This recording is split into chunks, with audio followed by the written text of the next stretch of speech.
ओम त्र्यंबकं यजामहे सुगंधिं पुष्टिवर्धनम् उर्वारुकमिव बंधना मृत्युमोक्षे यमामृता. हर हर महादेव. नमस्कार मैत्रिणींनो. यंदा 22 आणि 23 ऑगस्ट 2025ला श्रावणी अमावस्या साजरी केली जाणार आहे. तिलाच पिठोरी अमावस्या, कुशग्रहणी अमावस्या असे म्हटले जाते. ही अमावस्या पित्रांचे तर्पण आणि देवी लक्ष्मीची, दुर्गाची पूजा करण्याला महत्त्वपूर्ण मानली जाते. पिठोरी अमावस्याला 64 योगिनींची आणि सप्तशृंगी मार्तंगीची पूजा केली जाते.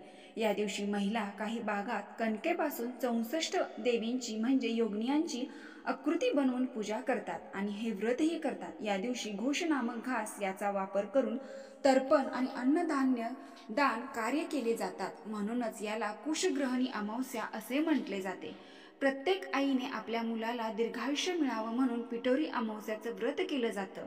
आध्यात्मिक पुराणात असं म्हटलं आहे की पिठोरी अमावस्याचं व्रत केल्याने मुलांचं स्वास्थ्य, बुद्धिमान, शौर्यवान बनतात. या दिवशी संध्याकाळी आंघोळ करून 8 कलश स्थापित केले जातात. त्यांच्यावरती पूर्ण पात्र ठेवून ब्राह्मणी, माहेश्वरी, शक्तीची पूजा केली जाते आणि इतर शक्तीचेही पूजन केले जाते. तांदळांच्या राशीवर 64 योगिनींचं आव्हान देऊन पिठाच्या मूर्ती तयार केल्या जातात. त्याचबरोबर पिठाने तयार केलेले पदार्थाचा नैवेद्य देखील त्यांना दाखवला जातो. शिवाय पिठोरी अमावस्येच्या दिवशी स्नान आणि दानाला विशेष महत्त्व आहे. पित्रांच्या नावाने दान केल्याने सर्व पितृदोष, ग्रहदोष दूर होतात. याशिवाय या दिवशी भगवान शिवशंकरांची आणि माता पार्वतीची स्त्रियांनी विशेष करून पूजा करावी. पिठोरी अमावस्या आहे 22 ऑगस्ट, भाद्रपद कृष्ण अमावस्या असेही म्हणतात. अमावस्याचा प्रारंभ 22 ऑगस्टला दुपारी 11:57 सुरू होत असून 23 ऑगस्ट दुपारी 11:37 समाप्त होत आहे. उदय तिथीनुसार अमावस्या ही 23 ऑगस्टला ती तिथी साजरी केली जाणार आहे, कारण ही सूर्योदयाची वेळ आहे. मात्र अनेक ठिकाणी व्रत आणि पूजा 22 ऑगस्टला केली जाईल, कारण ही तिथी दुपारी सुरू होते आणि प्रदोष मुहूर्त संध्याकाळी आहे.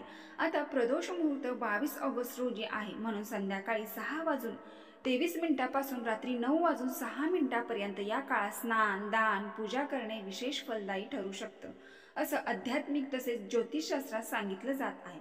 तर या ठिकाणी सकाळी ब्रह्ममुहूर्तात स्नान करण्यास शुभ मानलं जातं. आता ब्रह्ममुहूर्त पाहायला गेलं तर पहाटे 4 वाजल्यापासून 6 पर्यंत स्नानाला खूप महत्त्व आहे आणि त्यानंतर सूर्यदेवाला अर्घ्य दिल्यास खूप फलदायी ठरतं. सकाळी लवकर उठून तांब्याच्या तांब्यात शुद्ध जल घेऊन त्यामध्ये थोडेसे तांदूळ, एक लाल फूल याने सूर्यदेवाला जल अर्पण करावे. नमस्कार करून सुखी जीवनासाठी प्रार्थना करावी. यावेळेस ओम सूर्यदेवाय नमः या मंत्राचा जप करावा. पौराणिक मान्यतेनुसार देवी पार्वतीने भगवान इंद्रदेवाच्या पत्नी शचीला यांना अमावस्येची कथा सांगितली होती. या व्रतामुळे आईला बुद्धिमान, बलशाली, दीर्घायुष्य असलेली पुत्राची प्राप्ती होते. तसेच जीवनामध्ये शांती, समृद्धी आणि पित्रांचे विशेष आशीर्वाद मिळतात. या दिवशी केलेले व्रत, पूजा, पापनाश, कर्जमुक्ती, अडकलेल्या कामात यश मिळवून देते. आता बघूयात काही प्रभावशाली उपाय. 1. श्रावण महिन्यातील अमावस्या दिवशी एखादा व्यक्ती जर सतत आजारी पडत असेल तर त्या व्यक्तीच्या उशीखाली 21 लवंगा ठेवाव्यात आणि दुसऱ्या दिवशी सकाळी त्या लवंगा त्या व्यक्तीच्या डोक्यावरून 7 वेळा फिरवून वाहत्या पाण्यात टाकून द्याव्यात. तो व्यक्ती खूप दिवसापासून आजारी होता, तो हळूहळू बरा होण्यास सुरुवात होतो. मग यामध्ये लहानांपासून मोठ्यापर्यंत हा उपाय करायचा आहे. 2. काळ्या उडदाची डाळ ही अमावस्याच्या आदल्या दिवशी भिजायला घालून त्या डाळीची पेस्ट बनवावी, म्हणजेच पेस्ट बनवावा आणि अमावस्याच्या दिवशी एका पात्रामध्ये घेऊन पिंपळाच्या झाडाला त्या डाळीचा छास अर्पण करावा. असे केल्याने दारिद्र्याचे हरण होते. आपण अपयश होत असेल, यशामध्ये वृद्धी होत नसेल तर पिंपळाच्या झाडाची 4 वेळेस परिक्रमा करून ती डाळ अर्पण करावी आणि ओम श्री महाकालेश्वराय नमः या मंत्राचा जप करावा. 3. अपत्य प्राप्तीसाठी अडचणी येत असतील किंवा वारंवार मिसकॅरेज होत असतील, त्यासाठी उद्याचा दिवस खूप महत्त्वाचा आहे. उद्या पिठोरी अमावस्या आहे. घरातील जी स्त्री आहे तिने ही उपासना करायची आहे. तर काय करायचे? सकाळपासून संध्याकाळपर्यंत उपवास करायचा. जर तुम्हाला संध्याकाळपर्यंत मोदक 11 किंवा 21 तुमच्या यथाशक्तीने बनवता आले तर बनवावे, किंवा खीर बनवता आली तर ती बनवावी तरी सुद्धा चालेल, पण शक्यतो मोदक बनवावे. घरामध्ये कलश स्थापन करून त्याची पूजा केली जाते. 64 योगिनी बनवून त्यांची पूजा करण्याची पद्धत असेल तर ती केली तरी चालेल.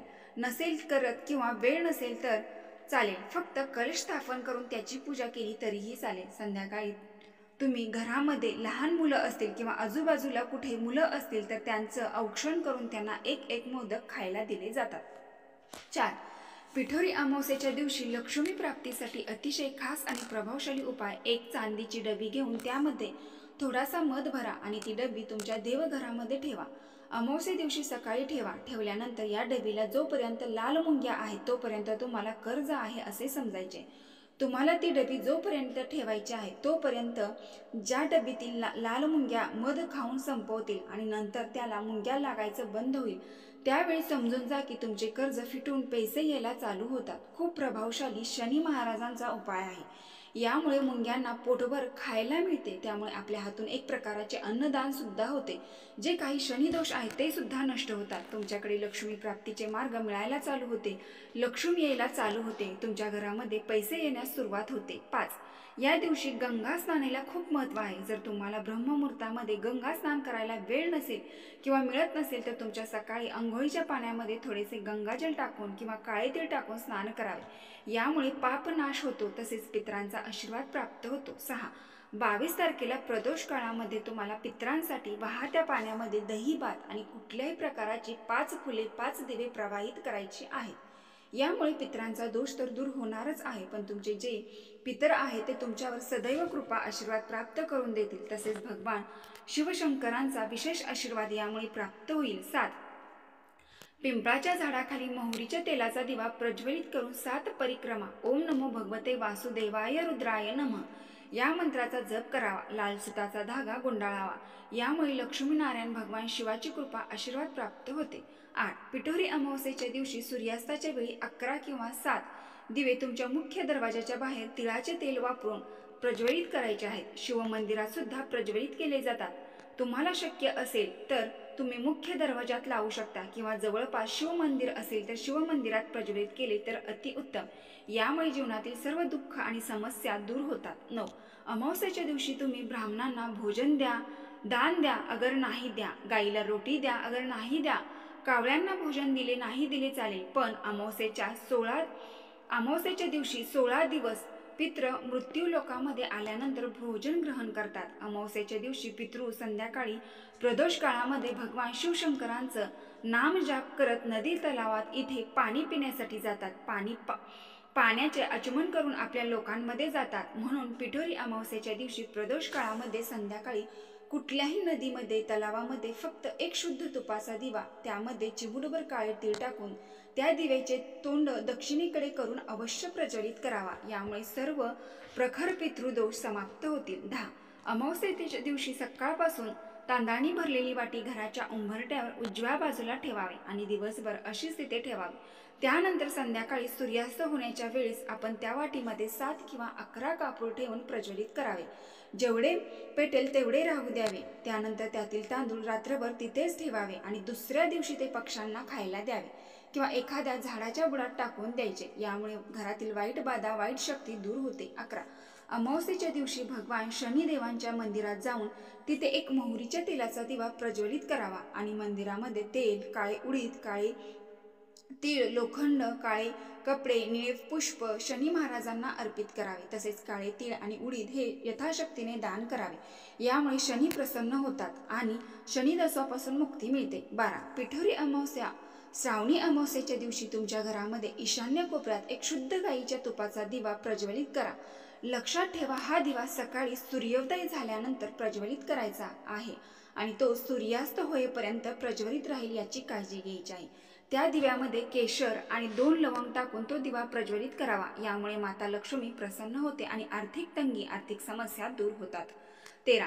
शिवपुराणामध्ये असे म्हटले आहे की तुम्हाला ब्राह्मण देवांनी सांगितलं की प्रखर पितृदोष आहे, घाबरून जायचे नाही. तर काय करायचे आहे? अमावस्येच्या दिवशी फक्त अखंड एक तांदळाचा दाणा तुमच्या उजव्या हातामध्ये घेऊन तुमच्या घरामध्ये पाण्याचा मटका असतो, हंडा असतो, तुमच्या किचनमध्ये त्या पाण्याच्या हंड्याजवळ तो अखंड तांदळाचा तुकडा घेऊन जावा.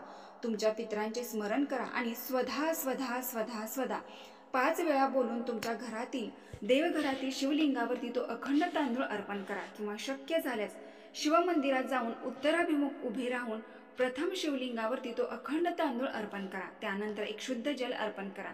कितीही मोठा पितृदोष असेल तर पितृदोष नष्ट होतो. 14.